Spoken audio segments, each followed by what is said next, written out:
out the scoreboard 1-1. Team Lilgun up against RQ Hoshi. Yes. Typical start on the mid lane here. Farm is trying to burst down the minions and takes as much souls as possible and succeeding in these kind of things. Kaja staying on the mid lane, just showing up the enemy heroes. Is he going to work on the Tamus here? But Tamus is pushing the wave and not going to the mid lane. He's trying to get the jungle minion, but like, you know, the typical start. You know, it's funny. This is the first time I've seen a Thomas go up against a CC. So I'm going to be paying very close attention to that bot side. But already some early aggression from Team Lilgun. Massive damage. Lancelot Thorn Rose is going to rush in. One more hit. Zara finds Bruce. But Octa very low as well. We'll get a double kill. Down goes Octa. Team Lilgun. A possible secret weapon with a Martis pickup. We talked about how much potential he provides in the early game and 2 kills before the 2-minute mark. Yeah, this is exactly how you should use Martis. You should use his early game advantage as much as possible with the invades on the enemy jungle and on the lane pressures. And that's exactly what Team Lilgun is doing. Wow, that's super good. Yeah, this is definitely a different story that we've seen in game number 1. I mean, some early aggression is going to work in their favor. With Martis picking up 2 kills, he's definitely going to be ahead of Idrad on the Lancelot. We are seeing this turtle spawn in the next few seconds, and you're already seeing Zara with the game plan to take this. He didn't have the best match with the Barats, but it's looking like a different story for him this time around. Yeah, but it's like early to judge, like, you know, but it's a good start. Like 1.5k gold lead already and working on that turtle. Ooh, and some now extra another kills. Kill. Yeah, Decimation. Being punished for his curiosity. Yeah, and Curiosity killed the cat. And Zara killed 3 cats so far. 3-0. This time killed the bird. Curiosity killed the bird. That is true, because I do have that Kaja. And speaking of the bird, Kaja, Bruce, that's 2 deaths that he's had so far. Definitely need to play a little bit more passive, especially being the roamer. He's kind of opening up the opportunity for Team Lilgun to have a massive advantage in the early phase. Yeah, but this Lancelot is still dangerous, even though he's kind of in a disadvantage here, level 5 against almost level 7, and but still trying to fight for it, and it's pretty good to see. And now he's going to pay for this, like trying to steal. I mean, trying to not give the steal of this Ursa to the Martis, but being punished for that. Team Lilgun seems like they reloaded. Yeah, and you're going to see Bruce off screen. He's going to catch Baybex. That's going to be the first kill for RQ Hoshi. Irad finding his first death of the game. That is going to go over to Ethan on the Ruby. 4-1 lead, 3 kill lead for the side of Team Lilgun, and now up by 2,000 gold. Some of those items popping up on the board as well, as you are seeing the Hunter Strike side be picked up from the Martis for that additional pin and mobility, already being such an early aggressive jungler. But look on the farm table. The Beatrix is dominating actually Ixia with that quite good gold lead at this point, and there's going to be a deciding factor of the fight when Beatrix is going to join the fight and maybe burst somebody. Yeah, you see Baybex did pick up that Corrosion Scythe, so it'll be a little bit of slow alongside the Thomas on top of that. Looks like Skylar is going for that Blade of Despair. I mean, I did see a Legion Sword over there, so that may be possibly what he's trying to build up. It's going to be a little bit of a higher pricey item to be able to pull off, but once he gets it, it'll definitely deal some massive physical damage. Next turtle has been spawned in, though, and it looks like Zara is going to go in for it. He was able to take the last one and get a kill on top of it, and it looks like RQ Hoshi won't be able to contest. Yeah, they absolutely won't be able to contest, and the red buff is probably going to be pressured as well. I want to mention a good dodge, the Ruby's ultimate on the Lancelot second skill, but didn't quite resolve anything. And here is the pressure on the Ixia as well, and being slowly farmed down, and now the RQ Hoshi are trying to come back using this disadvantage on the Ixia. Yeah, Ixia, I mean, 0, 2, and 0 right there. Definitely needing to find a way to get their marksman online. Kind of struggling to find the rhythm so far. You're going to go ahead and see on the bot side, though, Ruby going to go and clear those minions. 4-2 so far, Team Lilgun off to a great start in the early phase. RQ Hoshi now sitting on the back end. This may be an even series if they're not careful. They are sitting at match point, though, so if they find the rhythm, could be a game ended. But I'm offended for a 2-minute set. Ethan finds Skylar. You're going to see them still battling it out inside of the tier 1 turret. Thorn Rose going down. The dash in. But no Phantom Execution to take down Ethan. Ethan initiation is so good, just like Cho last game. He's kind of vengeance, having his vengeance on this one.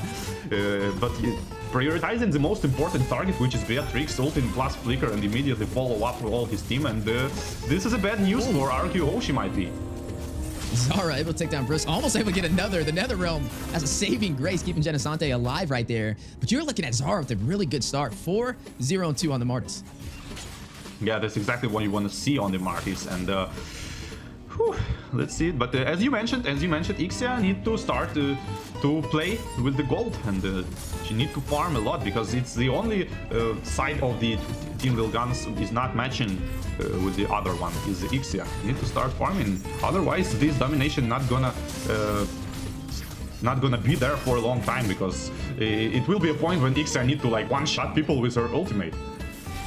Yeah, you're looking at a 4,000 gold lead so far for the side of Team Lilgun, and that's increasing the further we go inside of this game. RQ Hoshi need to find a way to pump the brakes on their momentum right now. As you already see Zara take the next hurdle with little to no contest, giving them a massive XP boost right now, which means when it comes to these team fights, you're going to see Team Lilgun just do a little bit better, especially with Zara, with how much he already has on his plate. Sitting at 5,700 gold, highest gold in this game for their jungler. Beatrix right behind with 53 though, definitely ahead of the Ixia, who's having a little bit of a harder time getting online. But you are seeing the battle, the invasion over the purple buff. Zara going in for it.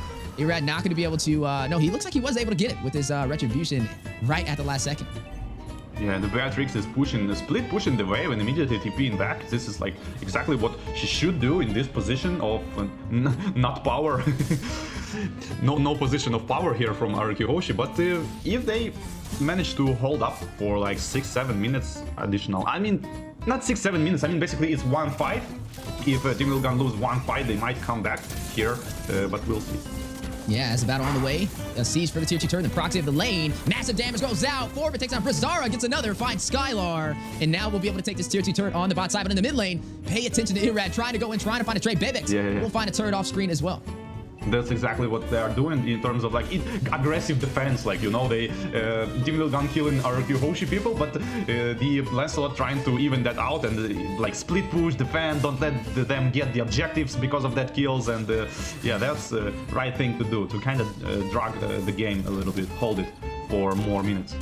Yeah, right now, RQ Hoshi trying to hold off Team Lilgun from claiming even more real estate on today's match. Off to a great start with a 6-kill lead and also up by 5,000 gold as this Lord spawns in. So far, we haven't been able to see Team RQ Hoshi be able to take any of these neutral objectives. Team Lilgun just getting everything they came for, not asking any questions, and just handling their business at every stage of the early game. Can we see RQ Hoshi turn this around? Divine Judgment goes out. Skylar gets the kill, takes down Forvid. We just talked about this.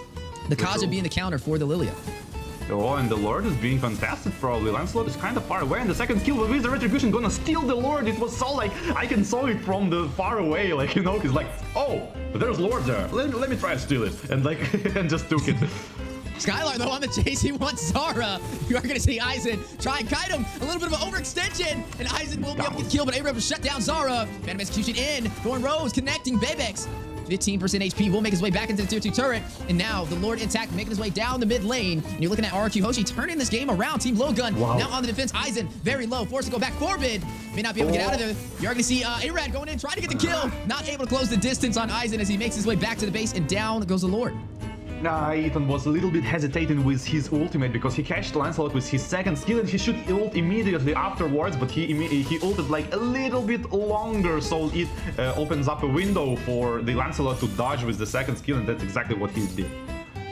Yeah, you see, he was definitely on the chase. It was funny watching Skylar trying to chase down a kill, getting punished over there by Aizen, and then the same thing with Iriad trying to find Aizen on his way out. Neither side able to kind of close that distance. But so far, 10-5. Even though RQ Hoshi is behind in kills, they are now leading the way in terms of turrets, and the gold has almost equalized for both sides. Team Lilgun up by 1,000, but in terms of map control, it is now favoring RQ Hoshi.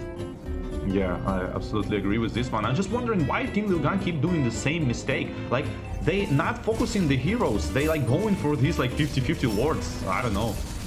Ooh, but this match is not 50-50 with this engagement on the side. Skylar will find Aizen on the 4v2. Ethan left by himself to pick up the pieces, and they may go in to take this turret. Ethan not really in a position to contest, and it looks like Skylar is going to seize this opportunity. Skylar already 2,000 gold ahead of Bebex. Yeah, and the double ultimate on the Beatrix just to follow up Kaja's ultimate, Divine Judgment, and like so synchronized. Like as soon as Kaja ult, there's like grenades are flying in, and the pistols are already being loaded, ready to follow up, and the super fast kill. No vengeance for Tamus because it's impossible to use while being ulted with Kaja or Franco, and yeah, taking the full advantage out of that.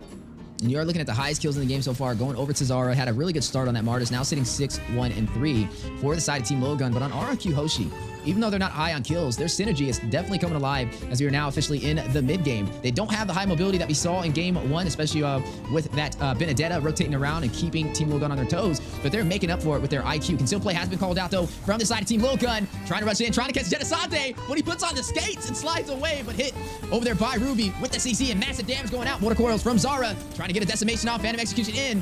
Irad will find Ethan, gets a double, shuts down Baybex, a 2-for-none trade, gets that triple on his way to a possible Maniac as Octa will be able to find one as well. Forbid all by himself, trying to get away. RQ Hoshi on the chase. Can they get him? No. He's going to sandwich around Irad, not let him go, showing no mercy. Black Shoes, though, a massive play to be able to escape the full team of RQ Hoshi as they're now going in for a possible game ender. They have minions and only one member to go through, but Ethan will spawn in time for some additional CC. Do they try and close it out here? I'm not sure if they can pull it off, and it looks like they are now going to shift their focus onto this Luminous Lord.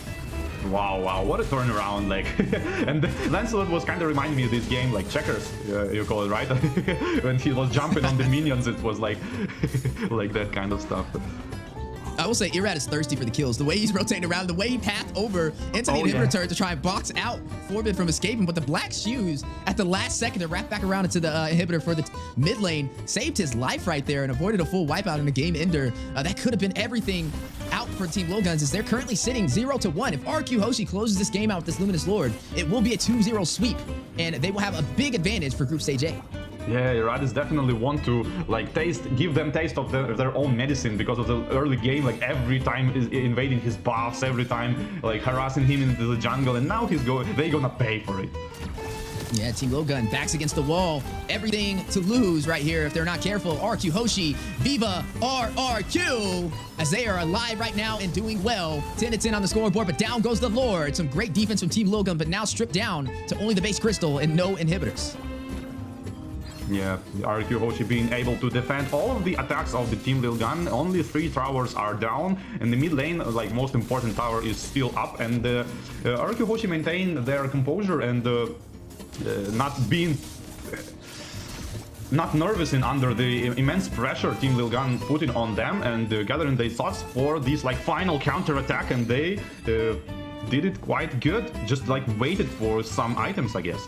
Yeah, now they have all the lanes synced. It looks like they're going to go in for the close. They don't have the Lord, but no worries. We have the minions and the damage. Massive play. Big on offended set, though. Baybex will find Octa. Forbid takes down Bruce. A turnaround. Team Lilgun on the defense. Phantom Execution out. You're going to look at Irad doing a quick 180. Not going in for what they came for. RQ Hoshi, a little bit of a miscalculated play right there. And Team Lilgun able to turn it around.